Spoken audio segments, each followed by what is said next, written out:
Hi everyone, welcome to Gundam Time. My name is Andrea, and for this video I wanted to do a quick look into the Idle Planet miner ships that are available to purchase. I've had a few questions about them, whether they're worth it or not, and if I like them. As you can see, I have purchased all of them, and I will get into that in a little bit later. But we're going to go ahead and talk about them one at a time. The first one that is available is called the Daughter Ship, and it's a Daughter Ship starter pack, and it offers 150 dark matter along with the Daughter Ship. And you can find it in here, so it'll come up here. The starter pack unlocks the Daughter Ship, and it gives you a permanent boost of times 1.5 to mine speed, 1.25 to ship speed, 1.25 to cargo, and 150 dark matter. And I've been asked, like, is it worth it? What do I think about that? Yes, I think it's worth it, but then again, I think all of the ships are worth it. So it just depends on where you are financially and how long you plan on playing the game. And I'll get into that a little bit more later. But this right here is the Daughter Ship. I think it is an ugly ship. I don't think it should be called the Daughter Ship. I much prefer the look of some of the other ships. But anyway, so, and it's also because I think my daughter's really pretty. Okay, so the Daughter Ship, 1.5 mine rate, 1.25, 1.25, and it says the Ark provided us with a small vessel that comes equipped with a multitude of fancy drills and skilled workers. It also serves as a main recreation hub for our engineers. I just love how seriously the game takes itself, because it's just like, look, guys, like, this is where our engineers hang out. We don't actually have engineers. We don't actually see engineers. Anyway, this Daughter Ship must be purchased before you can purchase anything else. It is always available. Not all of the ships are always available. This is what it looks like, and this is where it is once you buy it. It doesn't move. None of the ships move or do anything else. They just sit next to your mothership, and this is your mothership for those who are new to the game. Okay, then the next purchase is called the Elder Ship. The Elder Ship is this dude right here. So it's right there. It's the green and orange one, and you buy it here, and it's called the Elder Pack is what it comes in, and it offers the ship plus the 750 dark matter, and it unlocks a times 2 mine rate, times 1.5 ship speed, times 1.5 cargo, times 1.5 smelt and craft speed, and like I said, the dark matter. And I do believe, guys, I don't do the math. There's plenty of people who do the math that are really, really good at it. But I believe that these they stack. If I remember right, they stack. And so it's not just times 1.5 and times 2. It is these two together. And correct me if I'm wrong on that, because I'm not absolutely positive. Okay, so, and you can purchase it after you purchase the Daughter Ship. It becomes available. It is more expensive, and if I remember right, and it just sits here in the shop. And it's not a bad looking ship. I don't mind the way it looks at all. I think it's kind of attractive, right? It's asymmetrical, which is kind of interesting. Anyway, so it's one of the oldest assistant ships in the Ark's fleets. Ark's fleet comes equipped with lots of powerful equipment back from when they used quality materials, because the game is telling us we don't use quality materials anymore to build our ships. So the later ships, the newer ships, apparently aren't built as well as the older ship. Oh, I guess it's the equipment, not necessarily the ships themselves, but I think that's really funny. Okay, so once you've purchased the Daughter Ship and the Elder Ship, you will have access to the rest of the ships. And none of them need to be purchased in order for another ship to become available. They're in a rotating basis, except for the Exodus, which is this guide right here. And the Exodus is always available in the shop after you purchase the other two. And it's, again, it costs more. I don't remember what it costs, but it offers times 2 credits when selling your galaxy. So this is where it is, plus 750 dark matter, and it's times 2 credits when selling a galaxy. And it says the Exodus is a diplomatic and political spacecraft focused on interaction with other mining companies to ensure the best possible credits profit when selling the galaxy. The miners on the ground like to leave these tough negotiations to the folks on the Exodus. Again, the game takes itself very seriously. It's kind of silly. Anyway, always available in the shop, like I said, after the other two that are purchased. And let me show you how that multiplies. So here is my base reward, and that just comes from, that's just the base credits I get for being in the game, right? And then the lounge bonus, which is a mothership room that you purchase. And I'm going to do a video on that eventually, but that's how far up I've gotten it, times 2.5, and I probably will not go above that. And then the space station. So, space station is this dude here. And then the Exodus bonus. Now, the Exodus bonus is all of these times 2. So it's not just your base reward times 2, or your lounge reward, or your space station. As far as I'm aware, and maybe it is just these 2, guys. I'm not going to math. You guys can tell me. Is it just these 2? I believe it's these 3. I think that's what I've read. I can't remember right now. But for sure, it's these 2. And the math looks like it's going to be these 2. I don't know. Anyway, so then my total reward comes to this right here. And so, yes, I think it's definitely worth it. But again, like I said, I think all of the ships are worth it if you plan on playing the game for a long time and if you have the funds available. Okay, then next we get the merchant ship. Now, the merchant ship is this red Christmassy looking one right there. The red and navy blue. I think it's a kind of attractive looking ship, a little bit masculine, And the merchant ship is a ×2 bonus for all resources.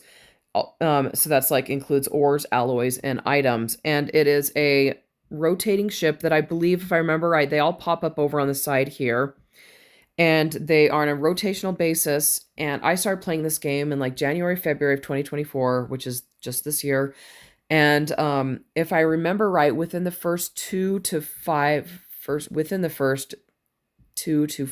months, I had been able to purchase all of them. So it's not a huge long wait before the next one comes along.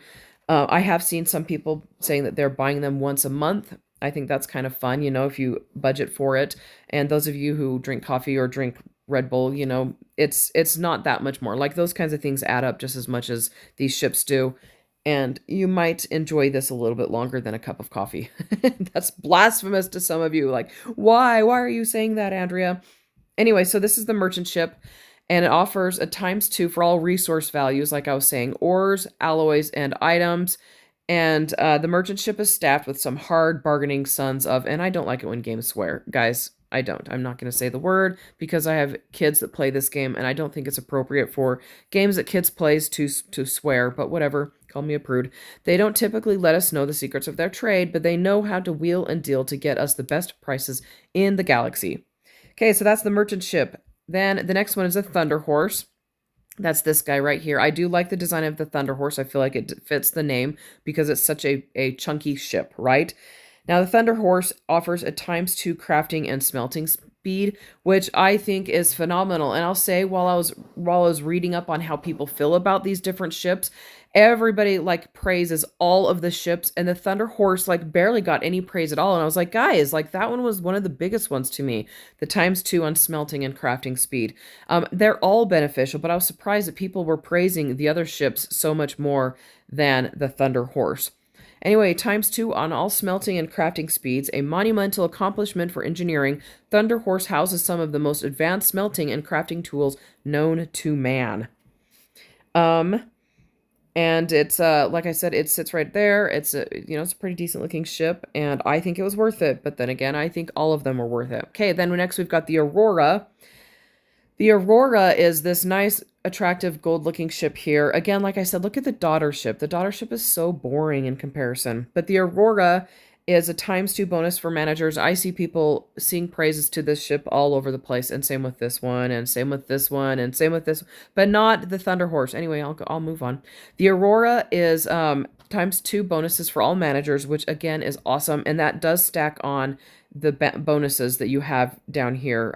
Classroom, where's my classroom? Right here. They do multiply together.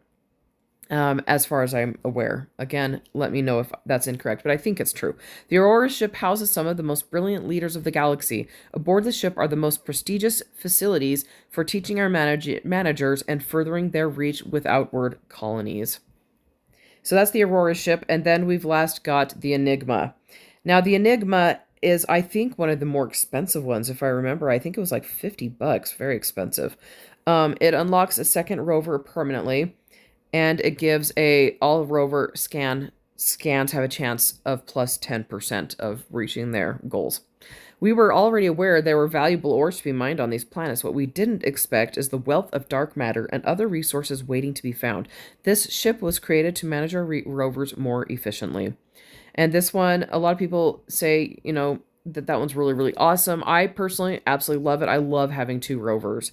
And it hasn't paid itself back with time because I'm playing a game and the game doesn't earn me money other than, views on YouTube. But it does, it has seemed worth it to me in the game itself. So that actually, my next question is, are ships worth it? Now, if you're the type of person who flits from game to game and you only play the games you play for a couple of months, if that, then no, I'm going to say it's not going to be worth it unless you have lots of money to spare and you don't care that, you're putting that money towards a game that you might not play for more than a few months. To me, it's worth it because I tend to play games for a long time. I have been playing Clash of Clans for like 8 years. Let's see, what are the other games I play? Like Royal Match. It's a very silly game, but I've been playing that one for several years now. I've been playing Eat Venture for a few years. Like, I tend to play the games that I play for a long time. StarCraft. I've been playing StarCraft for ages. And I didn't see this as a huge sacrifice buying these ships, mainly because my YouTube channel does make me enough money to make it worth it.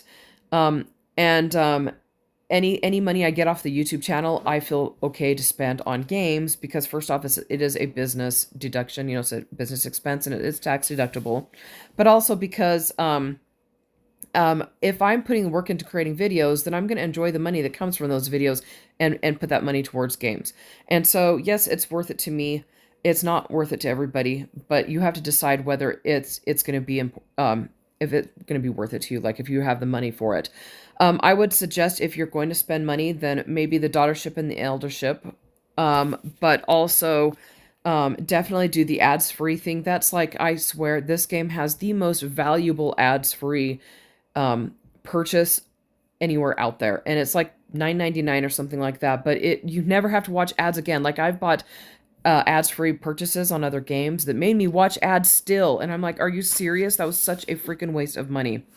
Anyway, so the ships aren't ever discounted. Keep that in mind. You're never going to see them discounted. I never saw them discounted.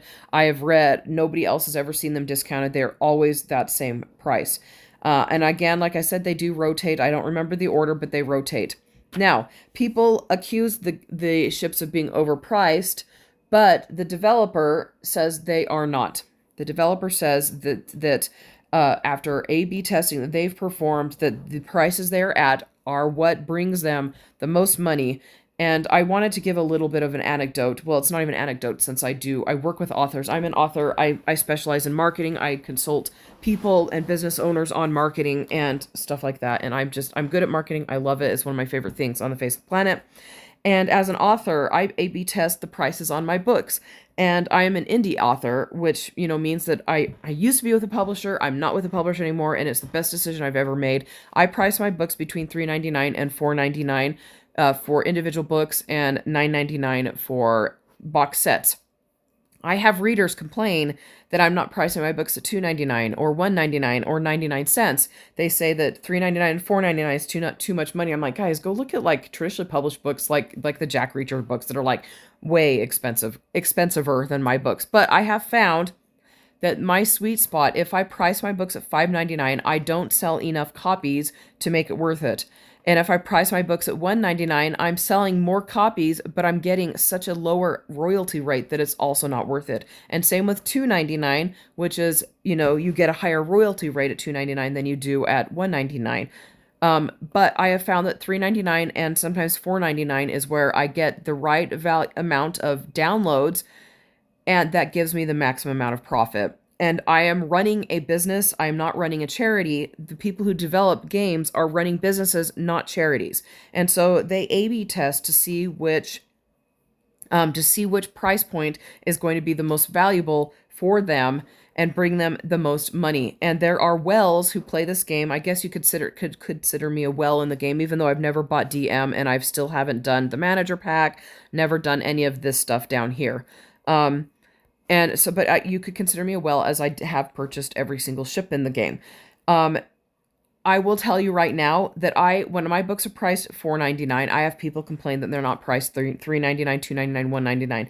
When I have books priced $3.99, they complain that they're not $2.99. When they're priced $2.99, they complain that they're not $1.99 or 99 cents. And when they are 99 cents, I have people complain that they're not free. And so there is no way to make everybody happy. And if you complain about the price, then that's fine. Don't buy it. It's not worth it for you, but it is worth it for the developers who are running a business, not a charity. Anyway, that's my soapbox on pricing things. I do believe that that the developers for this game, I think there's just one person who develops it. I do believe that they are missing a lot of opportunities to make a whole lot more money by running 99-cent items and $2.99, $1.99. If you go see Royal Match always, it's a rotational basis, but at least once a month, sometimes twice a month, they offer 99-cent deals, and I buy those every single time they come through. I've probably spent as much on Royal Match as I have on this game, and probably even way more than that. Same with Clash of Clans. I've spent way more on Clash of Clans than I've spent on this game because they have smaller increments that are available. And so I'm like, my message to the developers who will probably never see this video is, if you want to be making more money on the game, sure, do not discount your ships, keep them that price, but offer discounts like a temporary boost to, like all of the things for, an hour or something like that. I don't know. They've also got the miner pass in here. I still have never bought it. I would like to do a test and see if it's worth it.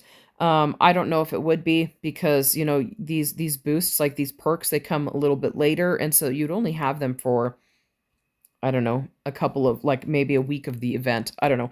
Let me know if you guys think the miner pass is worth it. And, anyway, so that's pretty much it for this video, guys. I hope that was helpful. Let me know if you have any questions or requests for future videos, and I will talk to you all later. Bye.